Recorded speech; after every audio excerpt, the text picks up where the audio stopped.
Will Smith and Jada tried to pick her up on a threesome and you were going to beat up Will Smith. Is that true? Did you notice how Diddy's expression visibly shifted the moment that question was asked? Will Smith has long been rumored to attend Diddy's wild parties with his wife Jada, but this time, it's not just talk. Video evidence has surfaced in the latest Diddy hearings, and the courtroom atmosphere has shifted dramatically. Insiders reveal that Smith appeared visibly shaken as the footage played. Is this simply guilt by association, or is there a deeper story waiting to unfold? The Diddy-Smith connection exposed. Now, let's set the stage for those of you who've been living under a rock. Sean Diddy Combs, once the king of hip-hop moguls and party throwers extraordinaire, is currently fighting for his freedom in a New York courtroom. Since September 2024, Diddy's been locked up at the Metropolitan Detention Center in Brooklyn, facing charges that honestly make me want to throw my entire phone away: racketeering conspiracy, sex trafficking by force, fraud or coercion, and transportation to engage in prostitution. Like, this isn't just your average celebrity getting caught with some recreational substances, people. We're talking serious allegations that could put him behind bars for life. We ain't gonna stop. We're gonna keep on having fun, bringing people together from all walks of life. You're gonna hear about my party. They're gonna be shutting them down. They're gonna probably be arresting me, doing all types of crazy things just because we wanna have a good time.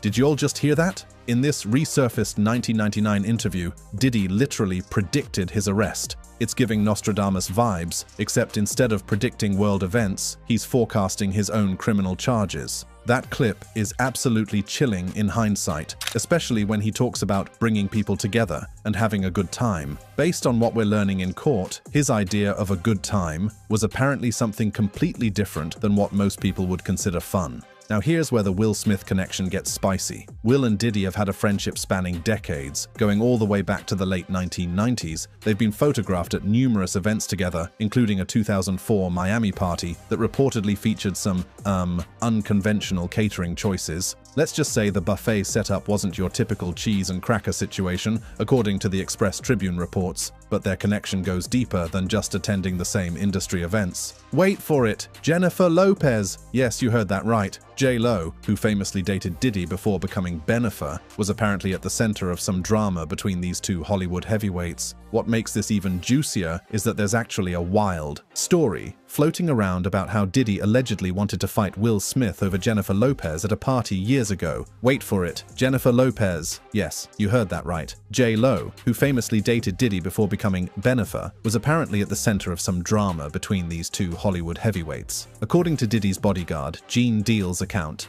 Tell me the story about how Puffy wanted to fight Will Smith over Jennifer Lopez. Oh, man.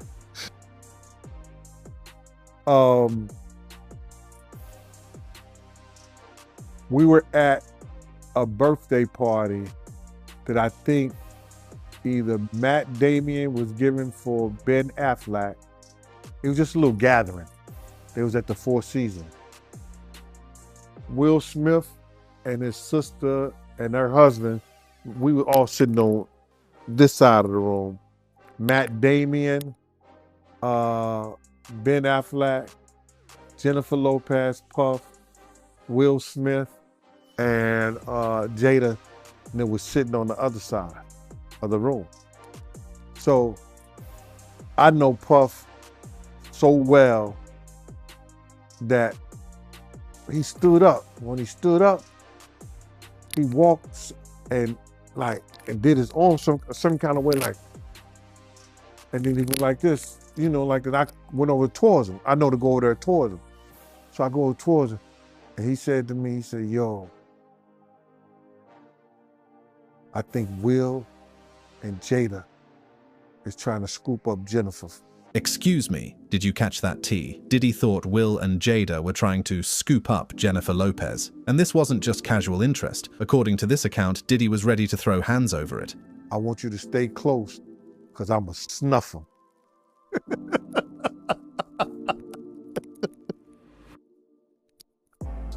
I said to myself, Will Smith gonna beat the shit out you. Now, Puff could scrap now, but I don't think he could beat Will Smith. Imagine being at what should be a chill birthday gathering for Ben Affleck, and suddenly Diddy's plotting to fight one of the biggest movie stars on the planet because he thinks Will and Jada are trying to create some kind of entanglement with J-Lo. The drama is too much, And let's be real, Will Smith, who famously slapped Chris Rock on live television at the Oscars, probably would have handed Diddy his designer sunglasses if it had actually come to blows. Now, while this party incident doesn't directly connect Will to Diddy's alleged criminal activities, it does establish that they've been in the same social circles for years, and it raises questions about what Will might have known or seen at other gatherings. Despite Will's forceful denial, the rumors have persisted, so why is Will's name still being dragged into this mess? Well, part of it stems from Diddy's White Party tradition, a series of lavish Hamptons events that attracted Hollywood's A-list for years. These parties were known for their exclusivity and star power, with celebrities like Leonardo DiCaprio, Paris Hilton, and yes, Will and Jada Smith making appearances over the years. But the White Parties were very different from the freak-offs described in court testimony. The White Parties were public events, covered by media with photographers present. The alleged freak-offs, on the other hand, were private gatherings in hotel rooms or at Diddy's homes, specifically designed to be away from prying eyes. So could Will have attended the public White Parties without ever being involved in the more questionable private gatherings? Absolutely. But social media doesn't do nuance, bestie. Once people saw those old photos of Will and Diddy together, the speculation machine went into overdrive. You know, it's just like people from all walks of life connecting and getting together. Yeah. Your parties are the hottest ticket in town. People dying to get into your party. Did you catch how the interviewer said people were dying to get into his parties? That choice of words feels eerily prophetic given the serious nature of allegations that have since emerged. Diddy's parties might have been the hottest ticket in town back then, but now they're the hottest topic in a federal courthouse. During that December 2024 performance, he seemed genuinely frustrated by the allegations, telling the audience, "I do enough of my own shit, don't be putting me in other people's shit." It's also worth noting that Will made these comments right as the Diddy case was heating up, before many of the more shocking details came to light in court. Was he trying to get ahead of something he knew was coming, or was he simply tired of being associated with a scandal he had nothing to do with? And if you're thinking, well, maybe these were just regular celebrity parties with fancy champagne and Instagram photo ops, let me stop you right there. These gatherings have been described in court as freak-offs, and no, that's not a dance competition. According to testimony, we're talking about marathon hotel room encounters involving substances and activities that would make even the most open-minded person raise an eyebrow. Federal investigators allegedly seized over 1,000 bottles of personal lubricant and baby oil during raids on Diddy's properties. That's not for a squeaky door collection, folks. You ever been to one of Diddy parties? Yeah, I've been in attendance. I've been in attendance. Not, hey, what the you smirking for? We never been. We just asking. We just asked him. As soon as you asked, he said, I've been in attendance at a puff party. You know what I'm saying? I've been in attendance, yeah. That's comedian Drusky being asked about attending Diddy's parties. And did you catch how quickly his friend jumped in with shock? That reaction speaks volumes. It's like being asked if you've ever pet a tiger that later mauled someone. Suddenly, nobody wants to admit they were ever in the same zip code. We're now going to take you into the most compelling evidence in the case against Sean Diddy Combs, testimony that has the courtroom gasping and the internet absolutely shook. The Diddy trial revelations. The trial of Sean Diddy Combs is currently ongoing in New York City as of May 18, 2025, and he's facing some extremely serious charges, including sex trafficking, racketeering conspiracy, and transportation to engage in prostitution. The trial kicked off in early May with jury selection, and if convicted, Diddy could be looking at life in prison. That's right, life in prison. The prosecution is alleging that Diddy coerced women into drug-fueled sexual encounters known as freak-offs, using threats and violence to keep them compliant. And when I say the evidence is damning, I mean it's absolutely shocking. Let's talk about some of the key witnesses who have provided testimony that's literally making jaws drop in the courtroom. At the center of this legal storm is Cassandra Cassie Ventura, Diddy's ex-girlfriend and an R&B singer in her own right. Let me tell you, her testimony is not for the faint of heart. It's giving true crime documentary vibes, except this isn't some Netflix series, it's real life, and the details are beyond disturbing. Cassie took the stand on May 16, 2025, and what she revealed about her nearly 11-year relationship with Diddy had the entire courtroom on the edge of their seats. According to ABC News coverage, she read out explicit messages exchanged with Combs, painting a picture of a relationship defined by control and coercion. But the most damning piece of evidence? A 2016 hotel surveillance video that shows Diddy physically assaulting Cassie in a Los Angeles hallway. way. This isn't just a grainy, could-be-anyone type of footage. We're talking clear-as-day video of Diddy beating, kicking, and dragging Cassie. The judge ruled this footage admissible, and legal analysts are calling it the smoking gun in the case. Imagine being in that courtroom when they played that video. The collective gasp must have been audible from outer space. This isn't a case of he said, she said anymore. It's the camera doesn't lie, sir. So yesterday in court was Cassie's first day of cross-examination. So that's where Puff's team gets to ask her questions about her testimony and just different things that they want the jury to be to hear. Right. I don't know what the prosecutors are doing. They did such a good job the day before of laying out, what they had and establishing why their charges make sense, even though I don't think that it's as gut-wrenching as they've made it seem from all the indictments and stuff like that. This commentary from someone attending the trial gives us a peek into how the prosecution has built their case. And while the commentator seems to suggest it might not be as gut-wrenching as expected, remember, this is someone who's become somewhat desensitized after sitting through day after day of disturbing testimony. For the average person, this stuff is wild. Cassie's testimony didn't come out of nowhere. Back in November 2023, she filed a civil lawsuit accusing Diddy of rape and repeated physical abuse. Interestingly, that lawsuit was settled the very same day it was filed, with no admission of wrongdoing from Diddy. That rapid settlement raised eyebrows at the time, like, why pay if you didn't do anything wrong? But now it seems like it might have been an attempt to keep these allegations from going public in a criminal context. But money can't buy silence forever, especially when federal investigators come knocking. Cassie's testimony in the criminal trial has given her a platform to share her experiences, and the courtroom has been hanging on her every word. Now, let's talk about corroborating evidence, because Cassie's testimony doesn't stand alone. Los Angeles police officer Israel Flores took the stand on May 12, 2025, and his account backs up what we see in that surveillance video. According to CNN's trial coverage, Officer Flores described responding to a distress call in 2016, the same year as the surveillance footage. When he arrived, he said Diddy had a devilish stare and offered him cash, which Flores interpreted as an attempt at a bribe. He also noted that Cassie had a purple eye and was desperate to leave. Y'all, a police officer testifying that Diddy tried to bribe him. That's not just messy behavior, that's attempting to obstruct justice. And the fact that his description of Cassie's injuries matches what we can see in the surveillance video adds a whole other layer of credibility to her claims. But wait, it gets even more disturbing. Daniel Phillip, a male review manager, also testified on May 12th, providing some truly shocking details about what allegedly went on behind closed doors. According to CNN's reporting, Phillip stated he was paid between $700 and $5,000, $6,000 per encounter to engage in intimate acts with Cassie under Diddy's direction. Phillip described being present when Diddy allegedly assaulted Cassie, including an incident where Diddy dragged her by her hair. He also stated that Diddy photographed his license, which he interpreted as a threat, basically saying, "I know where you live, so keep quiet." It's giving hostage situation vibes, but with luxury hotel rooms instead of abandoned warehouses. The level of control and fear described by these witnesses paints a picture of Diddy as someone who believed his celebrity status and wealth put him above the law. And then they go into having a conversation about the fact that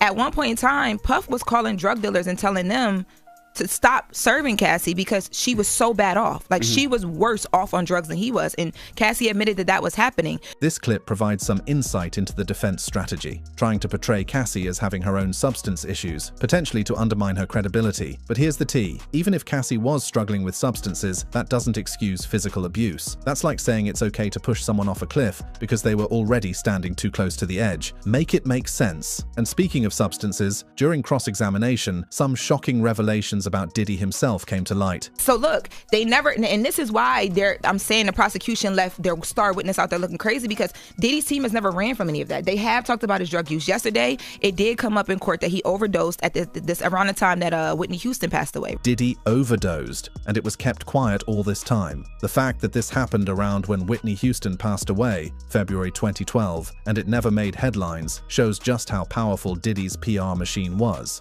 Celebrities check into rehab for much less serious issues all the time, but somehow this major health crisis stayed under wraps for over a decade. Now, what does all this have to do with Will Smith? Well, this is where things get murky. The prosecution has indicated that 4 of Diddy's accusers will testify in total, with Cassie being one. The others are referred to as Victim 1, Victim 2, and Victim 3 to protect their identities. Could one of these anonymous victims be connected to Will Smith in some way? Is that why the rumors about Will's involvement persist. It's also worth noting that during jury selection on May 5, 2025, potential jurors were asked about their familiarity with various celebrities, including Michael B. Jordan and Will Smith. According to People magazine, this was part of a list of over 100 names and places that might come up during the trial. Michael B. Jordan's name makes sense in this context. He reportedly dated Cassie after her relationship with Diddy ended, and there are rumors that Diddy threatened him over this relationship. But why include Will Smith? Was it simply because of his past friendship with Diddy, or is there more to the story that hasn't come to light yet?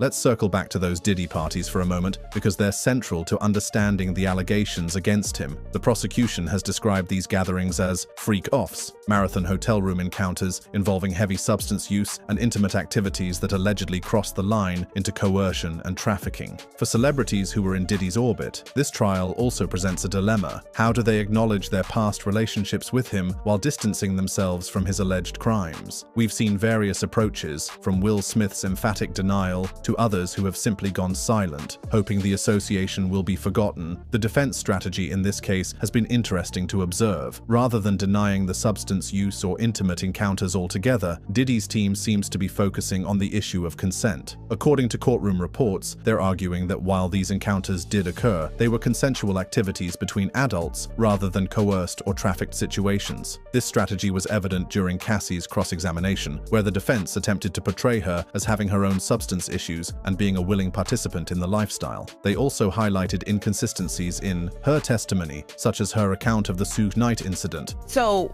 according to the defense team and the interview that Cassie did with the prosecutors before she got on the stand, like in the beginning of the investigations, that story was completely not true that she said on the stand the day before that. This strategy, attacking the credibility of victims, is as old as the legal system itself, but in the Me Too era, it's a risky approach that could backfire with jurors. It's giving blame the victim vibes, and that's not exactly a winning look in 2025. What's particularly shocking about this case is how much of Diddy's alleged behavior was an open secret in the industry. That 1999 interview we showed earlier, where he literally predicted his own arrest, feels like a confession hiding in plain sight. And yet, for decades, he continued to be celebrated, awarded, and embraced by the entertainment establishment. There's a lot of people out there that feel intimidated by it. It ain't nothing but break it down racial barriers, break it down generation barriers. People from all walks of life. Ron Perlman talking to Jay-Z, Jay-Z talking to, you know what I'm saying?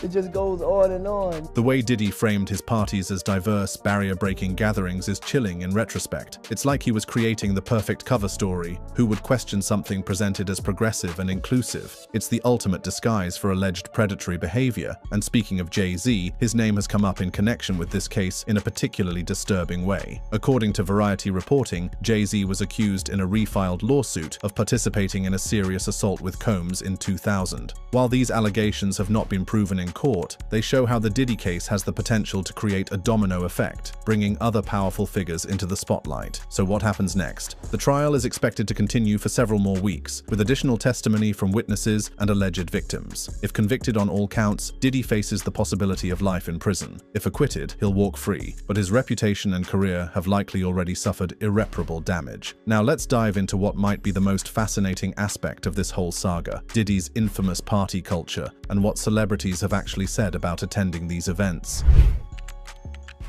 The infamous party culture. Diddy's parties have been legendary in Hollywood for decades. In a resurfaced interview from 1999, Diddy himself seems to predict his current legal troubles, talking about how his parties were being shut down and suggesting he might be arrested just for wanting to have a good time. Talk about foreshadowing. It's like he knew exactly what was coming, which is either incredibly self-aware or incredibly concerning, depending on how you look at it. But based on the testimony we've heard from the trial, these gatherings were far from innocent cultural exchanges. They allegedly involved coerced intimate activities, heavy drug use, and potentially even filming of these encounters without consent. That's not breaking down barriers, that's breaking the law. So what have other celebrities said about attending these infamous parties? Let's hear from some of the stars who have spoken out. Comedian and content creator Drusky was asked about attending Diddy's parties during an interview, and his response was pretty telling. You ever been to one of Diddy parties? Yeah, I've been in attendance. I've been not. Hey, what you smirking for? We never been. We just asking. We just asking. As soon as you asked, he said, "I have been in attendance at a Puff party." You know what I'm saying? I've been in attendance. Yeah, I went. Yeah. Okay. But I ain't. Yeah, nah. I don't know which party. The party I went to, it was girls turn up. You know what I'm saying? The regular. You know what I mean? Other celebrities and shit. Did you catch how uncomfortable he seemed? The way he quickly clarified, the party I went to was girl turn up, you know, the regular. It's like he's desperately trying to distance himself from any association with the more controversial aspects of Diddy's gatherings. That's some serious damage control in real time. This raises an interesting point about the dual nature of these gatherings. On one hand, Diddy's parties were industry events where connections were made and careers could be advanced. On the other hand, according to testimony in the trial, some of these parties allegedly evolved into something much darker behind closed doors. Even Ellen DeGeneres had an awkward exchange with Diddy about his parties during an interview on her show. In this clip, you can see the tension as they discuss the timing of his events. But I think of you of starting a party at like midnight. Like, what time will it go till? That's a different type of party, though. Uh-huh. No, it'll go from like 9:30 to like maybe 3 o'clock, 3 o'clock. And then, you know, we have the top 2 floors of the hotel. Mm-hmm. And then it will carry on there? Yeah. Mm-hmm. Then no, I mean the after party. Mm-hmm. The way Ellen says that's a different type of party, and then specifically asks about the after party, it's clear there was. The way Ellen says that's a different type of party, and then specifically asks about the after party, it's clear there was already an understanding in Hollywood that Diddy's gatherings had a certain reputation even before these allegations came to light. And did you catch that part where Diddy mentions having the top 2 floors of the hotel for the after party? That's exactly the kind of setting where the alleged freak-offs were supposed to have taken place. Private, secluded spaces where normal rules don't apply. The fact that he was so comfortable talking about it on national television shows just how confident he was that nobody would ever call him out on what was allegedly happening at these events. One particularly disturbing anecdote about Diddy's party culture came from comedian Jeff Wittek, who shared experiences from a 2010 party at a Miami mansion. Wittek described live, intimate activities and a drug-fueled environment which fueled public interest in which celebrities might have attended these events. The description he gave paints a picture of the kind of debauchery that allegedly took place at these gatherings, with drugs flowing freely and guests engaging in activities that would make even the most open-minded person raise an eyebrow. The culture of silence that has surrounded Diddy's alleged behavior for decades is reminiscent of other powerful figures who were eventually brought down by their misdeeds, like Harvey Weinstein and R. Kelly. In all these cases, there were whispers and rumors for years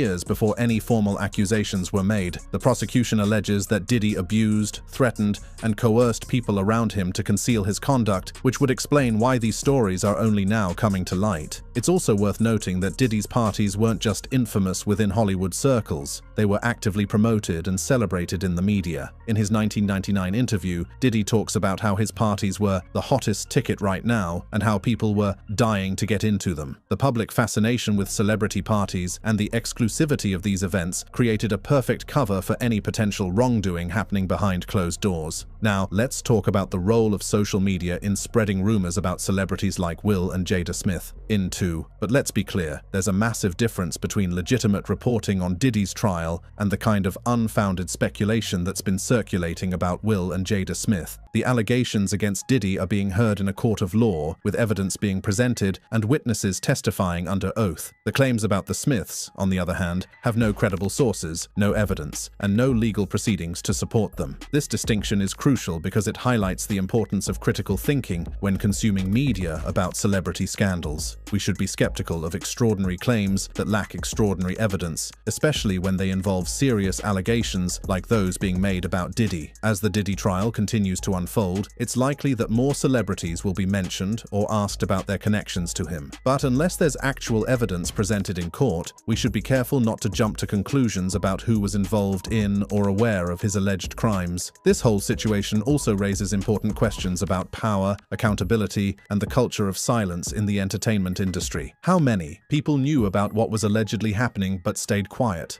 How many careers were advanced or maintained through silence? It's a disturbing aspect of the entertainment world that keeps coming up in scandal after scandal. The Diddy case is particularly significant because it involves someone who was not just a celebrity, but a powerful figure in the music industry, someone who could make or break careers with a single decision. This kind of power creates a dynamic where victims may feel unable to speak out for fear of retaliation, and witnesses may stay silent to protect their own interests. But times are changing. The Me Too movement has has empowered many victims to come forward with their stories, and the culture of automatic disbelief is slowly but surely shifting. The fact that Diddy is now facing serious legal consequences for his alleged actions shows that even the most powerful figures can eventually be held accountable. Diddy, the iconic music mogul and founder of Bad Boy Records, now finds himself in a place far removed from the spotlight. Recently incarcerated at Brooklyn's Metropolitan Detention Center, Diddy's final moments behind bars have revealed shocking truths about his time in prison. Facing charges of racketeering, conspiracy, and exploitation, the luxurious lifestyle he once knew is gone, replaced by the harsh realities of prison life. From his struggles with prison food to being placed on suicide watch, these revelations have reshaped public perception of the man once considered untouchable in the music world. Diddy's last moments in prison. Diddy finds himself entangled in a legal battle that has landed him behind bars at Brooklyn's Metropolitan Detention Center. As the founder of Bad Boy Records, Diddy is no stranger to the limelight, but this time it's for all the wrong reasons. Charged with serious offenses, including racketeering conspiracy, Diddy faces a future that starkly contrasts his once glamorous lifestyle. His attorney, Mark Agnifilo, has recently revealed the most challenging aspect of Diddy's incarceration, and it's not what you might expect. Locked up since September 17th, 2024, Diddy is now a resident of one of the most notorious detention centers in the United States. Brooklyn's Metropolitan Detention Center, often referred to as MDC Brooklyn, is a federal administrative facility that houses male and female inmates. Known for its high-profile detainees, the center has been the subject of numerous controversies over the years, including allegations of poor living conditions and inadequate medical care. For Diddy, a man accustomed to the finest things in life, the adjustment to such an environment is undoubtedly a significant challenge. The daily routine at MDC Brooklyn is a far cry from the glamorous lifestyle Diddy once led. Inmates are awakened at 6 a.m. sharp, with breakfast served shortly thereafter. The morning meal consists of cereal, fruit, toast, and a breakfast cake, a stark contrast to the lavish spreads Diddy was once accustomed to. Lunch is served at 11 a.m., and dinner follows the 4 p.m. head count. The menu, which includes options like Swedish meatballs or a black bean burger, egg noodles, green beans, and a garden salad, is a far cry from the gourmet meals Diddy once enjoyed. The food, as revealed by Diddy's lawyer Mark Agnifilo, is perhaps the roughest part of his incarceration. Agnifilo's comments highlight the stark contrast between Diddy's former life and his current predicament. Imagine switching from a rich diet to an average diet suddenly. I can't imagine what Diddy feels like, right? But it is certainly not a good feeling. These depictions paint a grim picture of meals that are not only unappetizing, but also lacking in nutritional value. The reality of prison food is a stark contrast to the gourmet dining experiences enjoyed by celebrities like Diddy, whose lifestyle is characterized by indulgence and luxury. Prison food is typically described as bland and monotonous, with limited variety and flavor. Meals often consist of processed meats, overcooked vegetables, and starchy sides, all served in a cafeteria-style setting. The quality of the ingredients is generally low, and the preparation methods do little to enhance the taste. This is a far cry from the carefully curated dishes prepared by top chefs that Diddy is accustomed to. The nutritional value of prison food is another area of concern. Many former inmates report that the meals are high in carbohydrates and low in essential nutrients, leading to a diet that is unbalanced and unhealthy. This lack of nutrition can have serious implications for the health and well-being of inmates, who often have little choice but to consume what is provided. For someone like Diddy, who is conscious of his health and appearance, the idea of being subjected to such a diet is understandably unsettling. The fear of eating prison food, as rumored in Diddy's case, is not just about the taste or quality of the meals. It is about the broader implications of what it means to be in prison, the loss of autonomy, and the stark contrast to the life of luxury that he has built. Beyond the food, the conditions at MDC Brooklyn present their own set of challenges. The facility has been criticized for its overcrowded conditions, with inmates often sharing small cells designed for fewer occupants. The lack of privacy and personal space is a significant adjustment for someone like Diddy, who once enjoyed the luxury of sprawling mansions and private retreats. The detention center has also faced scrutiny for its inadequate medical care and limited access to mental health services. For Diddy, who is navigating the stress of a high-profile legal battle, the lack of comprehensive support services can exacerbate the challenges of incarceration. The isolation from the outside world, coupled with the uncertainty of his legal future, adds to the mental strain of life behind bars. What's worse is that the prison he's being kept in is the same place they kept Ghislaine Maxwell and R. Kelly, two other notorious convicted sex traffickers. It's not a nice place, and it's called the Metropolitan Metropolitan Detention Center in Brooklyn, but don't let its outside appearance fool you. It's a notorious prison that reports say has been plagued by outbreaks of violence, unsanitary conditions, and understaffing. Reports say that Diddy is being kept away from other prisoners for now. We don't yet know when Diddy's trial will be, but we can safely assume he'll be in a hurry to get out of that place, and from what we know about it, there's a chance he doesn't even survive until the trial. If that sounds far-fetched, just remember what happened to Epstein, another accused sex trafficker who was miraculously killed in his cell before he made it to trial. What's more is that the Metropolitan Detention Center has a history of deadly stabbings and barbaric living conditions, and people have also said there are maggots in his food. According to a lawyer, at least 4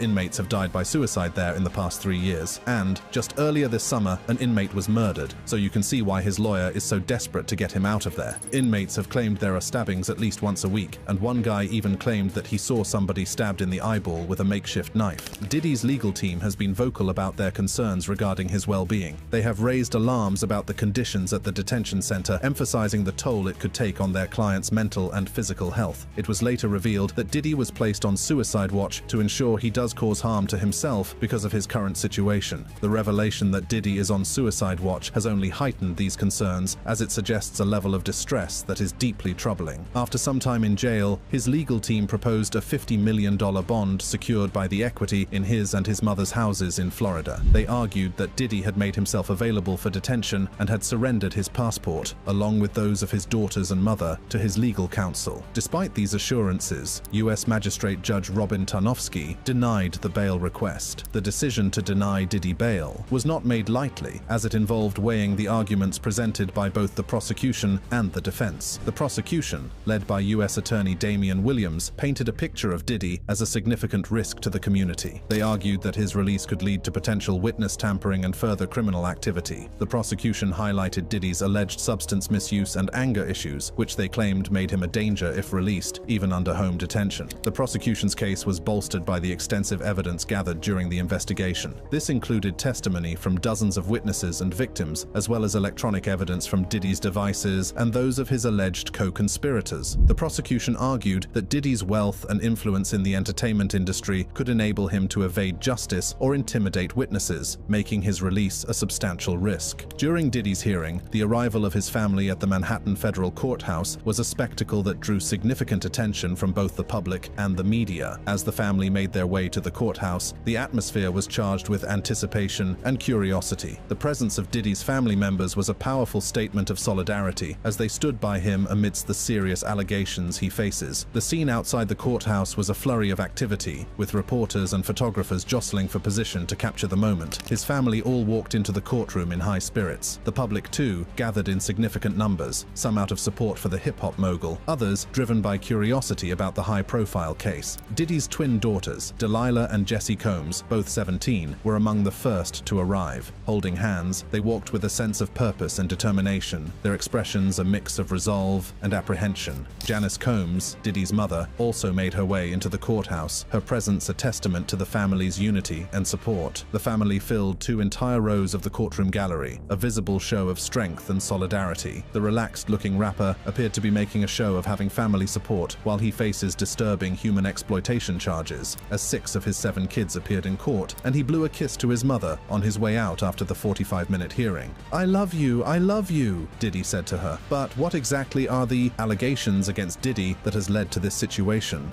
Allegations against Diddy and indictment.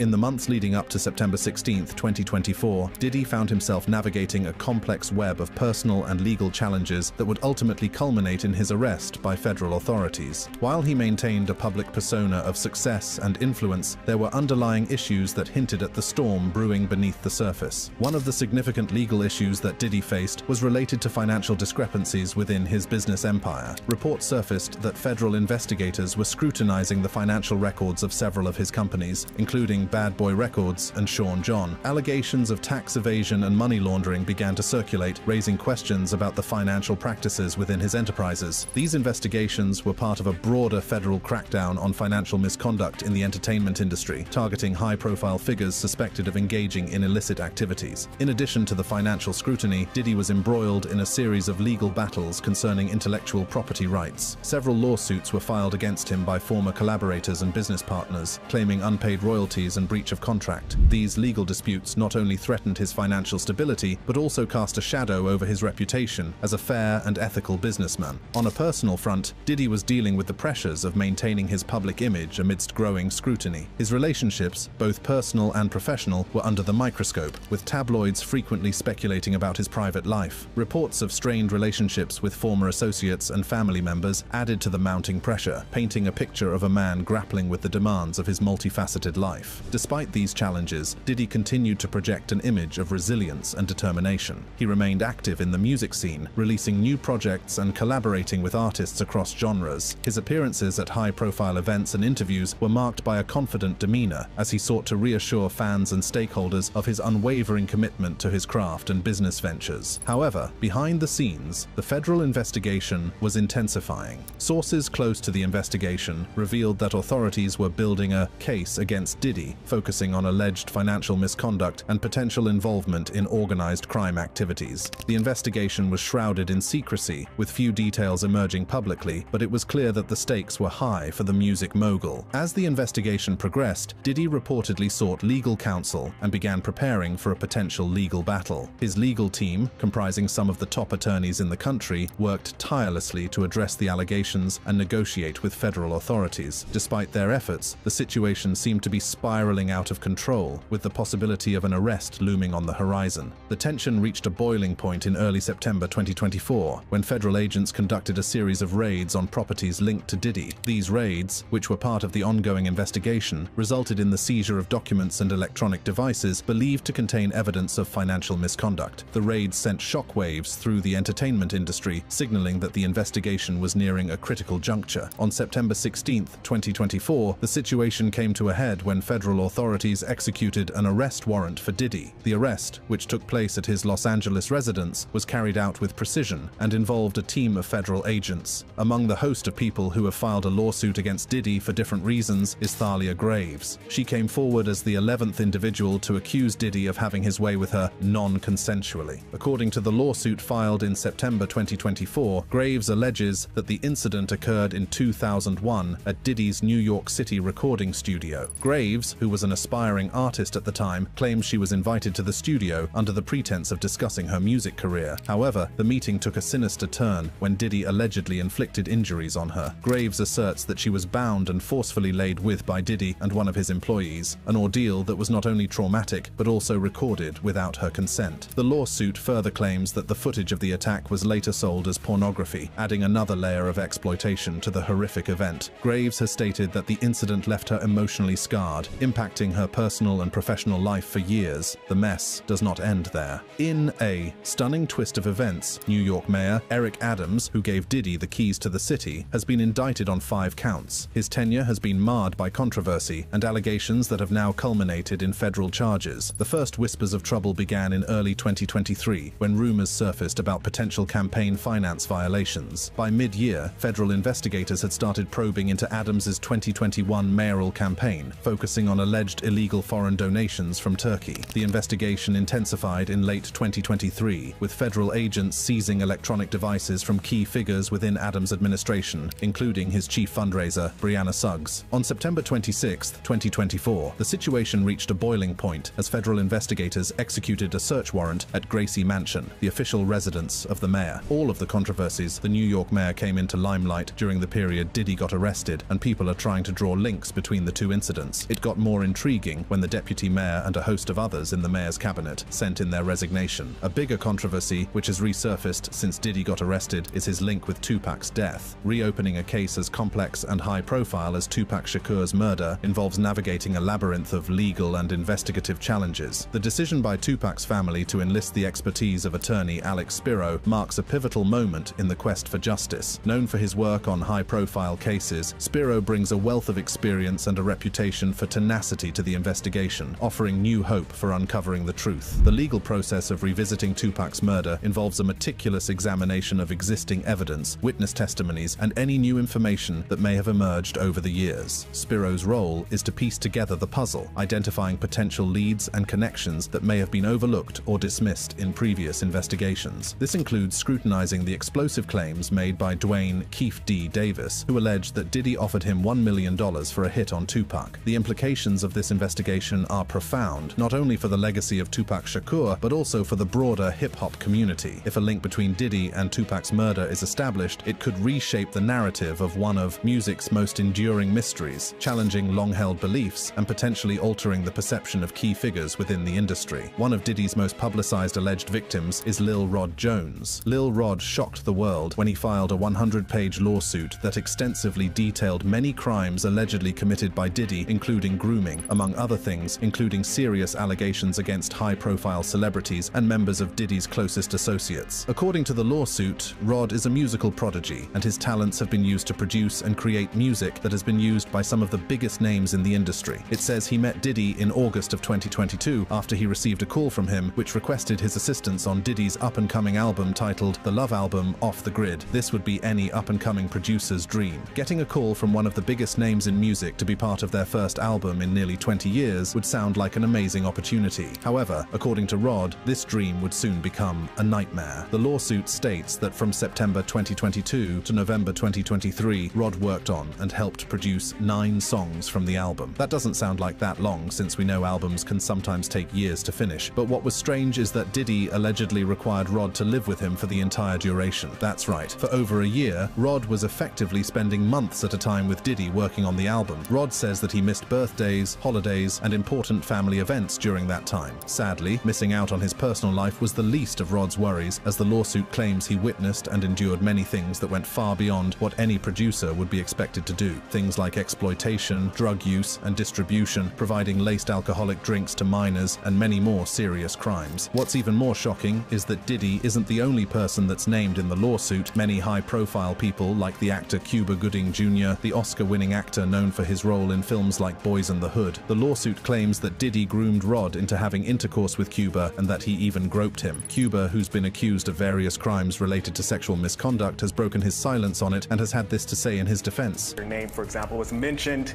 in the Diddy case. Which was the most ridiculous thing ever. Because you barely know This is him, the right? most ridiculous thing ever.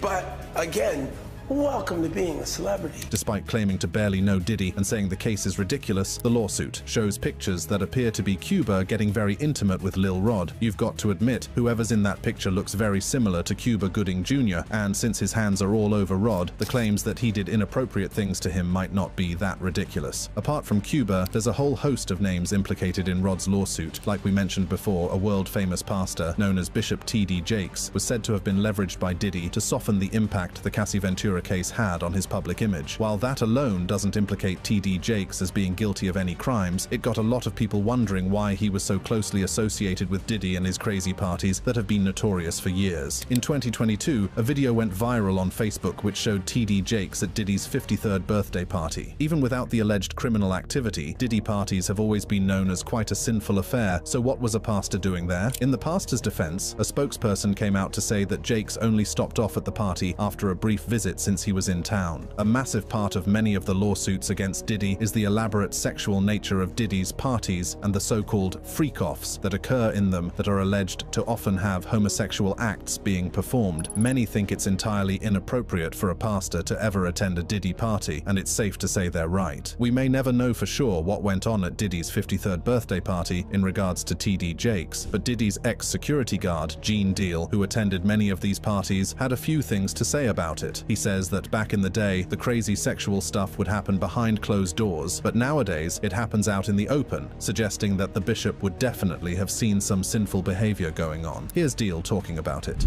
Maybe fornicating, maybe, like I said, men on men, women on women. It's hard to put in perspective unless he's involving himself what is actually going on at the parties. Cuba Gooding Jr. and T.D. Jakes are among the long list of names that the Rod lawsuit talks about, but there are some that have been redacted which people are very curious about. Since the Rod lawsuit back in February, Meek Mill's name has constantly been mentioned due to people believing he was one of the redacted names. Since Diddy's arrest, a new viral leaked audio has been circulating that people claim is of Diddy having sex with Meek. Meek Mill has denied the previous allegations and the new ones and said, "The two things they say, we snitching or we gay, we generating 100 hundreds of millions from music, it's not a coincidence we all gay and snitches. Meek definitely has a lot more to say, but will not, at least for his own sake, because stuff that he and Diddy allegedly did is not welcome in the hip-hop community. Another victim who sued Diddy was Cassie, but Diddy opted to settle out of court. Asides Cassie, there are other celebrities whose names have been mentioned in Diddy's scandals so far. Other celebrities named in the scandal. In Lil Rod's lawsuit, he mentioned Young Miami and her cousin as a part of those who were forcefully inappropriate with him. The allegations made by Lil Rod against Young Miami's cousin are nothing short of shocking. According to the lawsuit filed by Lil Rod, the events of November 23, 2022 unfolded in a manner that left him traumatized and seeking justice. The atmosphere was typical of many high-profile recording sessions, with music blaring, people mingling, and substances being passed around. Diddy, who was reportedly intoxicated, offered Lil Rod cocaine, which he declined. Feeling uncomfortable, Lil Rod decided to take a break and headed to the restroom. What happened next is at the heart of Lil Rod's allegations. As he was using the restroom, Young Miami's cousin, who was reportedly her assistant, burst into the bathroom. According to the lawsuit, she began groping Lil Rod without his consent. Lil Rod believes that Diddy sent her there to be inappropriate with him, a claim that adds a layer of conspiracy to the already disturbing incident. The documents detail how Young Miami's cousin allegedly dropped to her knees and began performing oral sex on Lil Rod. Shocked and horrified, Lil Rod pushed her away and attempted to leave the bathroom. However, the nightmare did not end there. The lawsuit states that Young Miami's cousin did not accept his rejection and followed him out of the bathroom. In a brazen and disturbing display, she started undressing and attempted to straddle Lil Rod, trying to have sex with him in the presence of Diddy and his staff. Once again, Lil Rod pushed her off, managing to escape the situation. Well, that lawsuit filed by Lil Rod has not been treated fully, and Diddy has not received any judgment on it yet. Speaking of celebrities involved in Diddy's scandals, in a jaw-dropping revelation, Jason Lee set the entertainment world abuzz with his claim of witnessing an extraordinary gathering at the opulent home of music. Mogul Diddy, the unexpected attendees, none other than the iconic rapper Jay-Z and the influential pastor T.D. Jakes. Although he claimed he did not see anything weird, name-dropping both Jay-Z and T.D. Jakes sure made things interesting and suspicious, because since Diddy was arrested, Jay-Z and T.D. Jakes have been so silent that their silence could cut through butter like a hot knife. Speaking of Diddy's parties, which are nicknamed freak-offs, a celebrity who admitted to attending one of such freak-offs was Khloe Kardashian. She admitted it in a video of Keeping Up with the Kardashians and mentioned that was where she crossed paths with Justin Bieber. The video, which was recorded in 2014, has Khloe telling Kourtney about the wild event that "I got on a plane at 5:30 a.m. Well, this party, half the people there were naked. You would have loved it." When Khloe Kardashian admitted to attending one of Diddy's infamous freak-off parties, the revelation sent shockwaves through both the public and media landscapes. It's really telling that many celebrities corroborate that Diddy indeed used to host these freak-off parties. It remains to be seen if Diddy will finally be sentenced to time in jail or will be discharged and acquitted. If you enjoyed this video, click on any of the cards displayed on your screen for more.